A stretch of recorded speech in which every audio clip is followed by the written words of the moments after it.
ငွေစုချင်တဲ့သူတွေအတွက်စု9စုအကြောင်းဝေမျှပေးမှာဖြစ်ပါတယ်အားလုံးပဲမင်္ဂလာပါကျွန်တော်တို့မိတ်ဆွေတို့ဘဝအောင်မြင်ဖို့တိုးတက်ဖို့အတွက်တိပညာပူဇော်တွေဝေမျှပေးနေတဲ့ GMS ကပြဖို့မယ်ဖြစ်ပါတယ်ဒီနေ့ဝေမျှပေးမယ့်အကြောင်းအရာလေးကတော့ငွေစုချင်တဲ့သူတွေအတွက်ငွေစုတဲ့အခါကျရင်လိုက်နာကျင့်သုံးရမယ့်အချက်5ချက်အဲ5ချက်ကိုကျွန်တော်စု5စုဖြစ်ပြောင်းပြီးတော့ကျွန်တော်နာမည်ပေးထားတာပေါ့နော်ပထမဆုံးစုကဘာလဲဆိုတော့ကျွန်တော်တို့ရည်စုလို့ခေါ်ပါတယ်အဲ့ဒါဘာလဲဆိုတော့ရည်ရွယ်ချက်နဲ့စုရတာပါမိတ်ဆွေငွေစုတဲ့အခါကျရင်ဒီတိုင်းပဲငွေစုရဲဆိုပြီးတော့ပတ်စံနေရှိရင်ပြီးရောဆိုပြီးတော့ဒီတိုင်းစုတဲ့အခါကျရင်အဲ့ပတ်စံနေမိတ်ဆွေတို့သုံးဖို့အတွက်လွယ်လွယ်ကူကူသုံးမိလိမ့်မယ်အဲ့တော့လွယ်လွယ်ကူကူမသုံးမိအောင်မိတ်ဆွေတို့ဘာလုပ်ပြီးတော့စုရမလဲဆိုတော့ရည်ရွယ်ချက်ရှိနဲ့စုမှာဖြစ်မယ်ဆိုလိုတာကငါဒီနှစ်တော့သိန်းဘယ်လောက်စုမယ်ပြီးရင်အဲ့ဒီစုတဲ့သိန်းဘယ်လောက်ထဲမှာဘယ်လောက်ကိုဘာလုပ်မယ်ဘယ်လောက်ကိုဘာလုပ်မယ်ဆိုပြီးတော့ရည်ရွယ်ချက်နဲ့တိတိကျကျစုရမယ်နောက်တစ်ခါကျတော့ target လို့ခေါ်တဲ့တတ်မှတ်ချက်တစ်ခုထားရမယ်ဆိုလိုတာကဒီနှစ်စံနေအများကြီးစုမယ်ဆိုတာထက်ဒီနှစ်သိန်း30စုမယ်ဒီနှစ်သိန်း50စုမယ်ဒီနှစ်သိန်း100စုမယ်ဆိုတာကနည်းတိတိကျကျရှိရင်ပို့ပြီးတော့စုမိပါလိမ့်မယ်မတစ်ချက်ပါနံပါတ်2ချက်ကကျတော့ဘာလဲဆိုတော့ဖယ်စုလို့ခေါ်ပါတယ်ဖယ်စုဆိုတာကကျတော့ကိုကလာခရလာတယ်ပဲထောင်းဒါမှမဟုတ်ဝင်ငွေရလာတယ်ဘာပဲရမသုံးခင်အရင်ဆုံးဖယ်ပြီးတော့စုဒီအကြောင်းအရာတော့မိတ်ဆွေတို့ခဏခဏကြားဘူးလိမ့်မယ်နော်မသုံးခင်အရင်ဆုံးစုဆိုတော့သုံးပြီးမှပို့တာကိုစုတာမဟုတ်ပဲနဲ့ဟောကျွန်တော်တို့စုပြီးမှပို့တာကိုသုံးအဲ့တော့ကိုဒီနံပါတ်တစ်ခုကွက်တီတတ်မှတ်ထားပြီးတော့အဲ့အတိုင်းစုပြီးတော့ခါမှကျွန်တော်တို့လိုအပ်တဲ့ပမာဏအသုံးစရိတ်တစ်ခုထုတ်ပြီးတော့သုံးနော်အဲ့ဒါလေးလုပ်ဖို့လိုပါတယ်နံပါတ်3ချက်ကကျတော့ဘာလဲဆိုတော့ကျွန်တော်တို့ပွားစုလို့ခေါ်တယ်ပွားစုဆိုတာကျတော့စုတဲ့အခါကျရင်ကျွန်တော်တို့ငွေစုလိုက်တဲ့အခါကျတိုင်းမှာစဉ်းစာ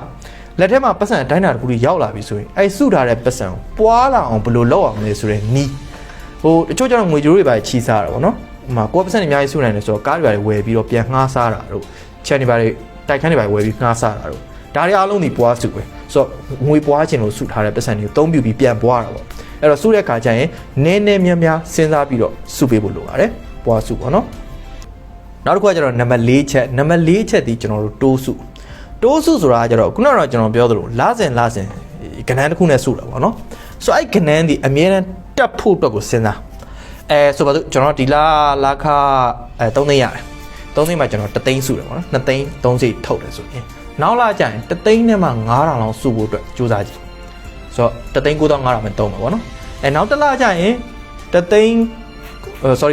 းတသိန်းနဲ့မှဟုတ်တယ်တသိန်းနဲ့မှ9000မဟုတ်ပဲနဲ့တသိန်းနဲ့မှ1000စုဖို့အတွက်ကြိုးစားကြည့်နောက်ဆုံးဗျာ1000ဖြစ်သွားဆိုရင်တော့တသိန်းနဲ့8000လောက်စုဖို့အတွက်ကြိုးစားကြည့်ဘလောက်ပဲကဏ္ဍနဲ့မိတ်ဆွေကြိုးစားပြီးတော့အဲ့လိုမျိုးစုကြည့်နှစ်ကုန်ရင်သိတာလေးပဲနှစ်ကုန်တဲ့ခါကျရင်သိန်းနဲ့ချီကွာနေတယ်ဆိုတာမိတ်ဆွေတို့တွေ့လာနိုင်မယ်ဟုတ်ပြီနော်အဲ့တော့တိုးစု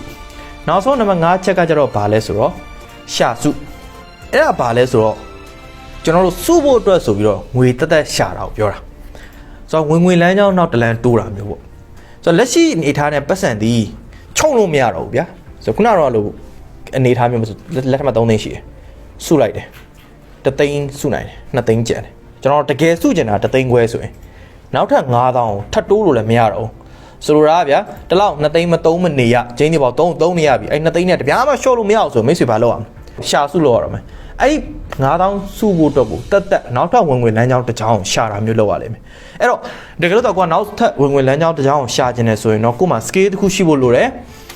ပြီးရင် idea လည်းရှိဖို့လိုတယ်ပြီးတဲ့ခါကျရင်လက်ရှိအလုပ်ထက်ပိုပြီးတော့လုပ်ဖို့လိုတယ်အဲ့တကယ်လို့မိတ်ဆွေတို့ကစိတ်ဝင်စားတယ်ဆိုရင်ပေါ့နော်စိတ်ဝင်စားတယ်ဆိုရင်ကျွန်တော်မှဒီ income stream တစ်ခုပေါ့နော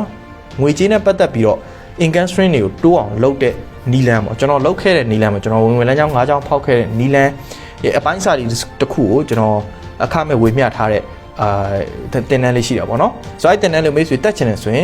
်ကျွန်တော်ဒီ post မှာပဲဖြစ်ဖြစ်เนาะဒီ post အပေါ်မှာပဲဖြစ်ဖြစ်ကျွန်တော်ဒီစာတွေရေးထားလိုက်မယ်အဲ့မှာအဲ့ကနေတစ်ဆင့်ဝင်လို့ရတယ်လို့မျိုးကျွန်တော် comment မှာလည်း link လေးတစ်ခုချပေးထားမယ်အဲ့ကနေပြီးတော့အဲ့တင်တန်းမှာဝင်ပြီးတော့ကြည့်လို့ရတယ်အဲ့ဆိုမိတ်ဆွေတို့အနည်းဆုံးတော့ဝင်လမ်းကြောင်းတစ်ကြောင်းကိုဘယ်လိုမျိုးရှာလို့ရလဲဆိုတော့နီလန်တွေ့ကောင်းတွေ့မှာပေါ့နော်အဲ့ကျွန်တော်အနေနဲ့တော့အဲ့လောက်ကူညီလို့ရပါတယ်အဲ့တော့အခုလိုနားထောင်ပြတဲ့ကျေးဇူးများကြီးတင်ပါတယ်ကျွန်တော်နာမည်ပြေဖုံးပါ GMS ကပါ